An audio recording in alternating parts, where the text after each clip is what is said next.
adalah orang-orang yang berdoa meminta kepada selain Allah. Kenapa mereka masih minta? Di Indonesia ini masih banyak nggak orang yang berdoa meminta kepada selain Allah? Banyak. Mereka datang ke kubur-kubur yang dianggap kubur wali songo, dan kuburan yang dianggap keramat oleh mereka, kuburan yang kata mereka mengandung barokah. Nggak ada dalam Islam kuburan yang keramat, kuburan mengandung barokah, nggak ada di muka bumi, tidak ada sama sekali, nggak ada. Kemudian mereka datang ke sana. Seandainya mereka orang soleh, betul orang soleh, nggak bisa mereka mengabulkan doa, nggak bisa. Mereka mendengar pun nggak bisa. Seandainya mereka mendengar kata Allah, nggak bisa menjawab. Kan di sini Allah sebutkan di sini, "Man la yastajibu lahu ila," nggak bisa menjawab, nggak bisa mengabulkan sampai hari kiamat. Makanya kebodohan yang paling bodoh dan kesesatan yang paling sesat orang-orang yang datang berbondong-bondong ke kubur para wali untuk minta di sana. Kalau ziarah kubur boleh, perhatikan ini, jangan salah paham. Tolong perhatikan, dengarkan baik-baik, jangan salah paham. Kalau ziarah kubur ke kuburan kaum muslimin boleh, dianjurkan oleh Nabi Muhammad SAW. Ziarah kubur ke kuburannya pemakaman kaum muslimin boleh, sunnah, dianjurkan oleh Rasulullah SAW. Kata Nabi, kuntu nahaitukum an ziyaratul kubur fazuruha fa inna tudzakirukumul akhirah. Kata Nabi, aku pernah melarang kalian untuk ziarah kubur. Sekarang boleh kamu ziarah kubur, karena ziarah kubur mengingatkan kalian kepada akhirat. Dalam riwayat yang lain disebutkan bahwa ziarah kubur mengingatkan kalian kepada kematian.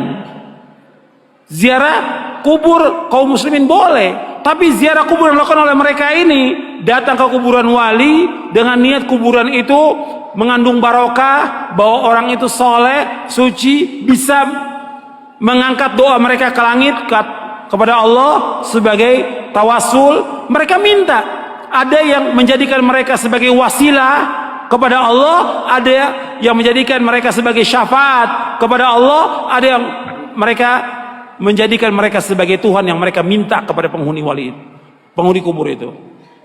Ini kenyataan yang dilakukan oleh orang-orang yang ziarah-ziarah kubur ke kuburannya para wali. Dan ini kalau anda perhatikan, kerusakannya luar biasa ini. Karena masalah akidah, masalah tauhid, mereka memalingkan ibadah kepada selain Allah yang Allah tidak redha selama-lamanya. Di dalam buku atau kitab Ushulus Tsalatsa oleh Syekh Muhammad bin Abdul Wahhab dikatakan, innallaha la yarda ay yushraka ma'ahu ahadun fi ibadatihi, la malakun muqarrabun wala nabiyyun mursal. Allah tidak redha selama-lamanya apabila Allah disekutukan dengan makhluknya, apakah dengan malaikat yang dekat atau dengan nabi yang diutus. Allah nggak redha. Maksudnya kalau ada orang yang berdoa meminta kepada malaikat Jibril, minta kesembuhan, minta rezeki, minta dimudahkan urusan, Allah nggak redha. Karena malaikat Jibril nggak bisa mengabulkan doa yang mengabulkan doa Allah. Atau kepada nabi yang diutus, orang datang ke kuburannya Nabi Muhammad SAW, minta kepada Nabi Muhammad SAW supaya dimudahkan rezekinya, supaya dimudahkan jodohnya, supaya dagangannya laris, supaya segala macam. Allah nggak redho, nggak redho. Kenapa? Doa itu wajib dipanjatkan dan hanya ditujukan kepada Allah saja, tidak kepada yang lain. Allah nggak redho. Hatta kepada orang yang paling soleh, Nabi Muhammad SAW, orang datang kepada kuburan beliau minta, Allah nggak redho. Makanya nggak ada seorang sahabat pun yang datang ke kuburan Nabi untuk minta sesuatu, tidak ada.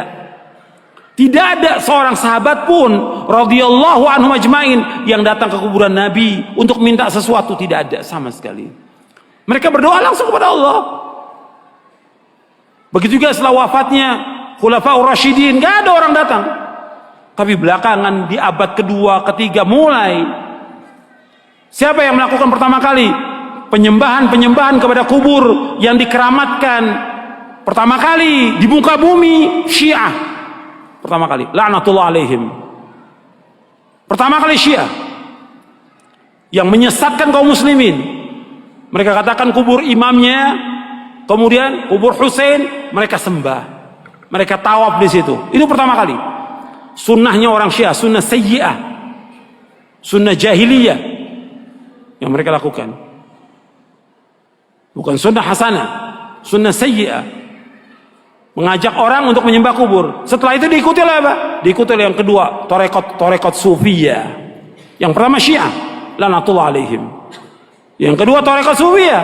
menganggap bahwa gurunya, syekhnya sebagai wali, sudah mencapai tingkatan yang paling tinggi, sampai datang. Sampai syekhnya mengatakan di buku-buku mereka, di kitab mereka, kalau kamu mengalami kesulitan, kesusahan dan saya sudah mati, kamu datang ke kubur saya, kata mereka begitu. Ini sesat dan menyesatkan kaum muslimin. Anda melihat sekarang tambah banyak orang yang pertama kali mulai kuburan itu disembah, kemudian dibangun kubur di dalam masjid, itulah orang-orang Syiah. Nggak akan bertemu dalam Islam antara kuburan dengan masjid selama-lamanya, tidak akan ketemu dalam Islam. Adapun kuburan Nabi SAW itu di luar masjid. Kemudian pada khalifah zaman Abdul Malik dibongkar, dimasukkan, dan sahabat sudah mengingkari yang masih hidup pada zaman itu. Nggak bisa bersatu dan beda kuburan Nabi. Karena apa? Nggak mungkin kuburan Nabi akan dibongkar, dipindahkan ke Baqi, nggak mungkin. Karena Nabi nggak mau. Kalau di Baqi akan disembah oleh manusia. Makanya Nabi dibedakan khusus untuk Nabi, dikuburkan di tempat itu dengan dua sahabatnya, Abu Bakar dan Umar. Adapun kuburan yang lain nggak boleh, nggak bisa bersatu antara masjid dengan kuburan selama-lamanya. Yang pertama kali Syiah. Karena ini perbuatan siapa? Perbuatannya orang-orang Yahudi dan Nasrani. Maka 5 hari menjelang wafatnya Rasulullah mengatakan, la'natullahi 'alal yahudi wan nasara ittakhadhu qubur anbiya'i masajid wa ana anhaakum an dzalik.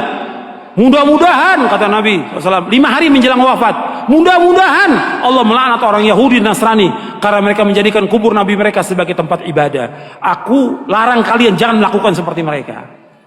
5 hari menjelang wafat, 5 hari. Terus Nabi ingatkan umatnya, jangan seperti Yahudi, jangan seperti Nasrani yang mereka menjadikan kubur Nabi mereka sebagai tempat ibadah. Aku larang. Kuburan bukan tempat ibadah, kuburan. Dan gak boleh melaksanakan perjalanan ke makam-makam, gak boleh. Ziarah kubur boleh, tapi menentukan makam tertentu untuk ziarah mempunyai keutamaan gak boleh. Yang punya keutamaan 3 masjid, masjid aja cuma 3 masjid dari seluruh dunia yang mempunyai keutamaan.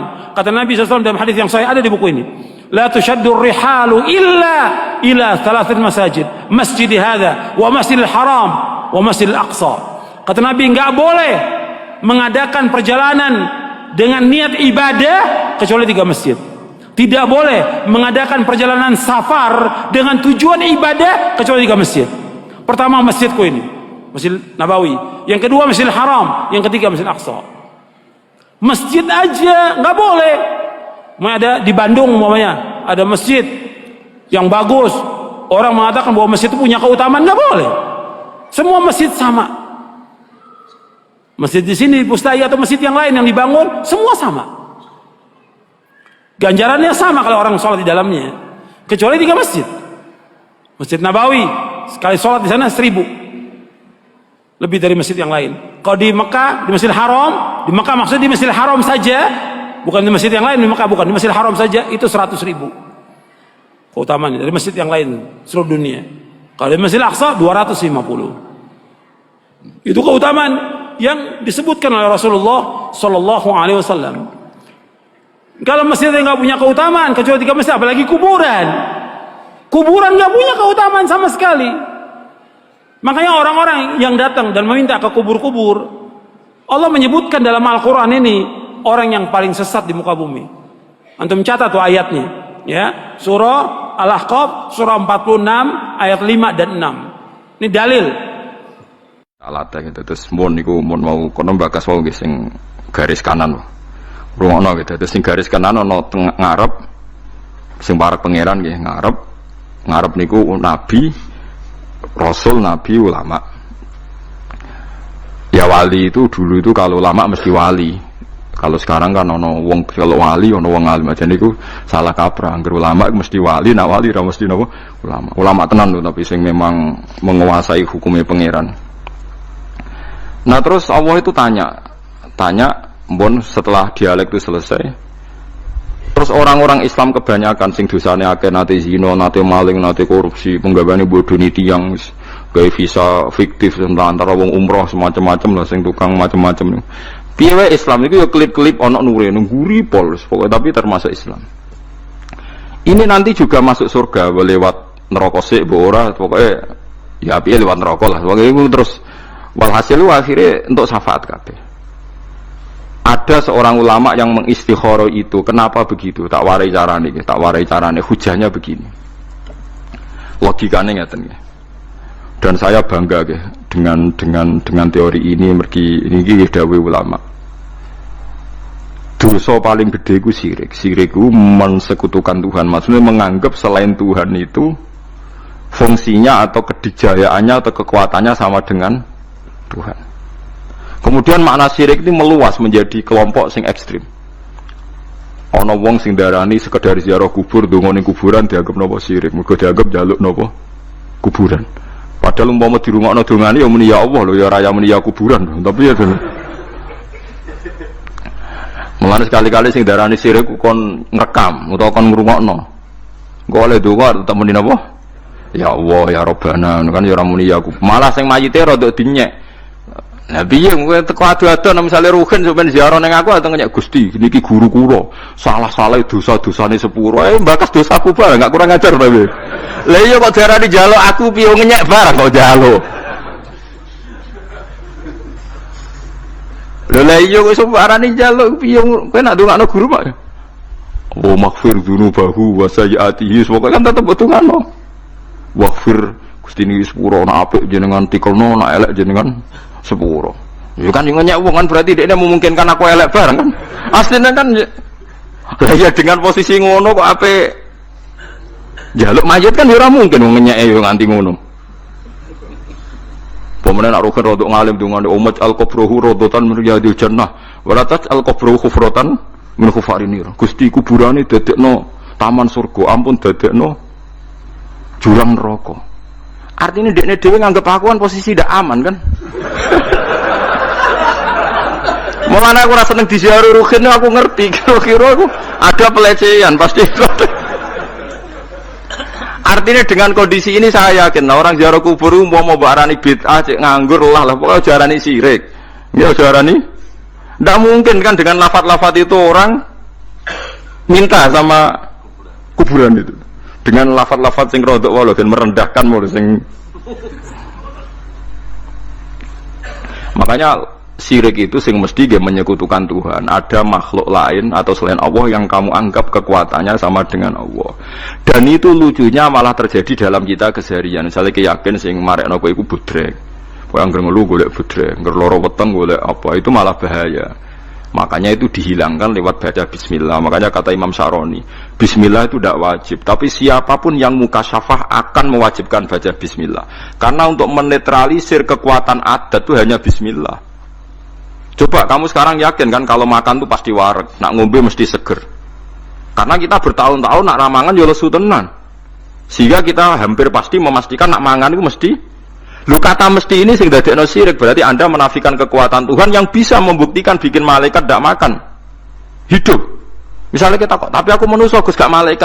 Bagi Allah sama saja, cek ke manusia cek malaikat ra iso mangan hidup karena kekuatannya siapa? Allah kan? Lah kamu sekarang makan bisa hidup juga karena kekuatan Allah, bukan karena makanan. Sego iku ora akal.